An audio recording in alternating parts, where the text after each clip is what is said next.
তো মাঝে মাঝে তোমার ওই পাগলামিটা বড় মুশকিল করে দেয়। পাগলামি?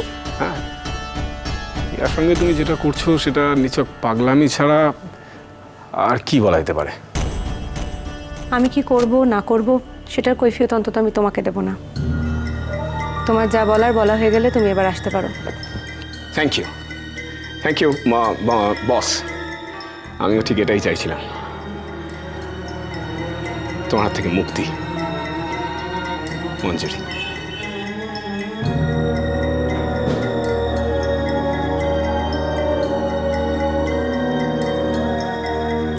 আমি কোনো পাগলামি করছি না ভিকি। হিয়া গুন্ডাটাকে আমার থেকে কেড়ে নিয়েছে। এর জবাব দেওয়ার জন্য যা যা করার আমি করব।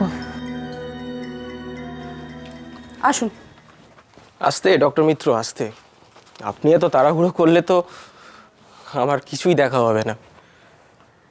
মনে হচ্ছে সুপারফাস্ট ট্রেনের কামরায় বসে জানলা দিয়ে বাইরের দৃশ্য দেখছি।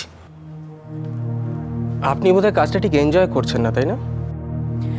আপনার জেনে রাখা ভালো যে আমি একজন ডক্টর, ট্যুরিস্ট গাইড নই। ভাগ্যিস ট্যুরিস্ট গাইড নন আপনি, কারণ আপনি জানেনই না একজন ট্যুরিস্টকে কিভাবে গাইড করতে হয়।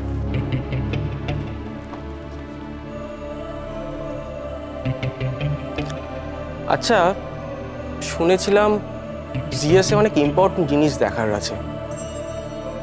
কই, আমি তো এখনো কিছুই ইম্পর্টেন্ট দেখতে পেলাম না। তাহলে তো বলতে হয় যে আমার সমস্ত পরিশ্রম বৃথা গেল এতক্ষণ। আরে রাগ করছেন কেন? আপনি আপনার যথাসাধ্য চেষ্টা করেছেন, কিন্তু জিএসএর যে মেন অ্যাট্রাকশন, দর্শনীয় বস্তু, কই তাকে তো দেখতে পেলাম না। দর্শনীয় বস্তু? সেটা কি? কেন ডক্টর রুজন চ্যাটার্জি? ও কেন, আমি কি ভুল কিছু বললাম ডক্টর মিত্র? দেখুন, ডক্টর চ্যাটার্জির আজকে একটা মেজর অপারেশন আছে, তাই জন্য উনি খুব ব্যস্ত আছেন। I C. আর এই ধরনের অপারেশন কলকাতায় আগে কখনো হয়নি। তাহলে তো ডেফিনেটলি আমার ওনার সাথে দেখা করা দরকার। একজন বাঙালি ডাক্তার এত বড় একটা কাজ করছেন, সেটা সবাইকে জানাতে হবে না? ডক্টর মিত্র, একবার প্লিজ একবার আমাকে ডক্টর চ্যাটার্জির সঙ্গে একটু দেখা করিয়ে দিন। আমি আপনাকে কথা দিচ্ছি আমি বেশি সময় নেব না, কিন্তু প্লিজ একবার। কি করে দেখা করাই বলুন তো? স্যার। ডক্টর মিত্র, আপনি যে এত কেয়ারলেস আমি আগে জানতাম না। ডক্টর সামন্তর বদলে আপনি আমাকে অপারেশনে অ্যাসিস্ট করছেন, আর সেটা আমাকে একবারও জানাননি। আমাকে সেটা জানতে হলো একজন পেশেন্টের মুখে। অ্যাকচুয়ালি স্যার, সমস্তটাই এমন লাস্ট মোমেন্টে ডিসাইড হয়েছে যে আমি কোনো এক্সকিউজ শুনতে চাই না। অপারেশনের আগে এত কাজ বাকি, আর আমি একাই ছোটাছুটি করছি। আপনি বলুন না স্যার আমাকে কি করতে হবে, আমি এক্ষুনি করে দিচ্ছি। থাক।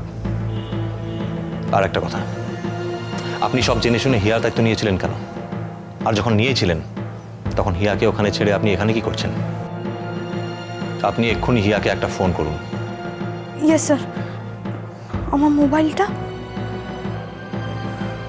স্যার আমি 1 মিনিট আসছি, আমি মোবাইলটা ফেলে এসেছি। এক্সকিউজ মি, আমি সমীর রায়, জার্নালিস্ট। জার্নালিস্ট? অ্যাকচুয়ালি আমি আপনার একজন অ্যাডমায়ার। শুনলাম আপনি একটা ইম্পর্ট্যান্ট অপারেশন করতে চলেছেন, সেই ব্যাপারেই আপনার সাথে একটু কথা বলার ছিল। সরি মিস্টার রয়, আজ আমার একদম সময় হবে না। একজন আমার জন্য ওয়েট করছে। আপনার স্ত্রী? আপনাকে কি বললো?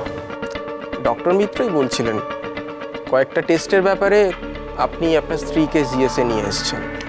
ঠিকই শুনেছেন। আচ্ছা, টিউলিপ তো আপনার আইডল, তাই না? Tulip is still my idol. Tulip শুধু একটা নার্সিংহোম নয়, একটা ফ্যামিলি। ওখানে পেশেন্টরা যা কেয়ার পায় সেটা অন্য কোথাও পায় না। তাহলে আপনি আপনার স্ত্রীকে জিএসএ নিয়ে এলেন কেন? কারণ জিএসএ কতগুলো এমন ফ্যাসিলিটি আছে যেগুলো টিউলিপে নেই। যদি ওই ফ্যাসিলিটিগুলো টিউলিপে থাকতো তাহলে আমি কিছুতেই আমার স্ত্রীকে জিয়াসে নিয়ে আসতাম না। কিন্তু টিউলিপের ইম্পর্টেন্স আমার কাছে একই থাকবে। Excuse me.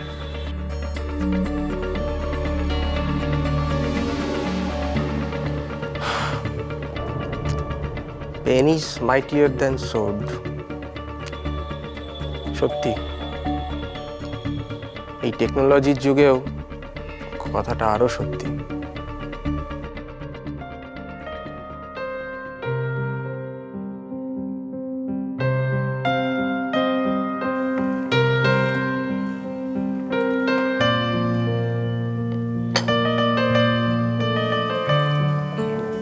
আমার ইচ্ছে করছে না। কিন্তু তুমি না খেলে তো বাচ্চাটারও খাওয়া হবে না। না আমি খাবো না। প্লিজ খেয়ে নাও, না আমার ইচ্ছে প্লিজ হচ্ছে খেয়ে না। নাও, একটুখানি খেয়ে নাও।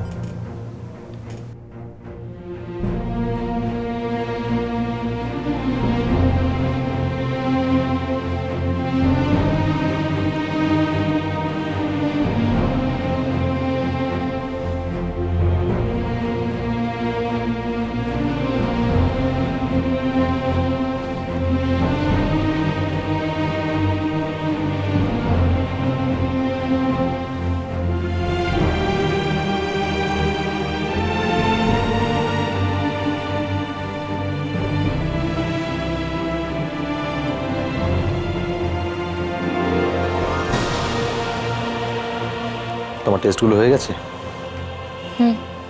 গুড।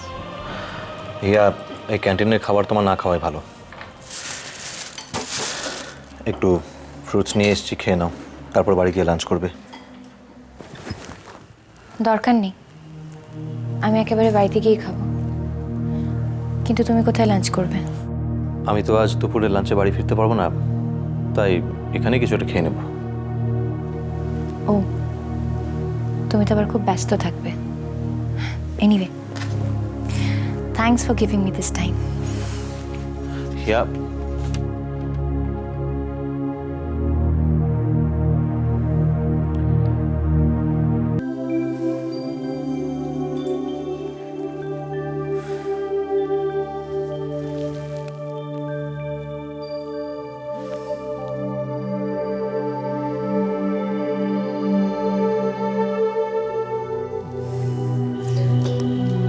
ও মাহিয়া, একে চেহারা হয়েছে, মনে হচ্ছে যুদ্ধ করে এলি। টেস্টগুলো হয়েছে? কোনো কষ্ট হয়নি তো?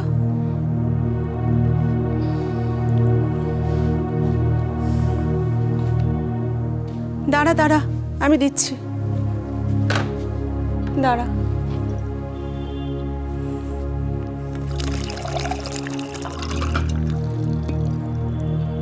নে, উজান কোথায়? কি এমন সময় লাগতো বাড়ি এসে পৌঁছে দিয়ে গেলে? উজানের কোনো দোষ নেই পিসিমণি। আসলে উজানের আজ খুব ইম্পর্ট্যান্ট একটা অপারেশন আছে। অমনি উজানের দোষ ঢাকতে শুরু করে দিলি না? ওরে বাবা, আমি উজানকে খুব ভালো করে চিনি। ওর যদি ইচ্ছে থাকতো তোকে পৌঁছে দেবার, তাহলে কোনো ব্যস্ততায় ওকে আটকে রাখতে পারতো না, বুঝলি?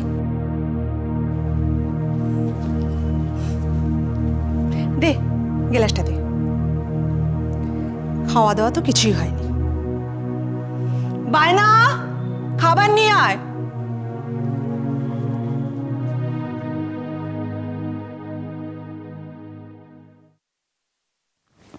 এখন আবার কে খাবার খাবে পিসিমণি?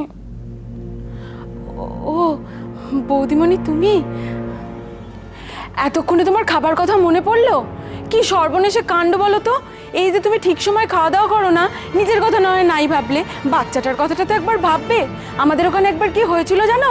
আমার কাকার ছেলের বউ, সে কি করেছিল জানো? এরকম তোমার মতো একদম ঠিক সময় খাওয়া দাওয়া করতো না। তারপরে একদিন তো পেটের বাচ্চাটাই নয়। বায়না, জাস্ট স্টপ ইট।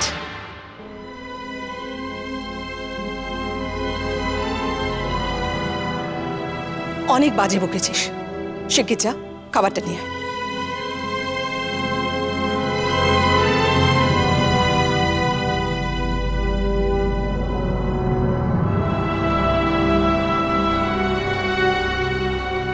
হিয়া, বায়নার কথা একদম মন খারাপ করবি না, বুঝলি? চ তো, ভালো করে একটু খেয়ে নিয়ে ঘুমিয়ে পড়বি। চ। পিসিমণি, আমি খাবো, আমি আগে খাবো। আমাকে খেতে দেবে? নিশ্চয়ই দেবো। চ। আজকে তোমার নাইট ডিউটি তো? হ্যাঁ স্যার। আকাশের কেবিনটা চেনো? হ্যাঁ স্যার। চল কাজে লেগে পড়ো। কি তোমরা গুন্ডাটাকে ফাঁসাতে চাইছো? এখানে আকাশ নীল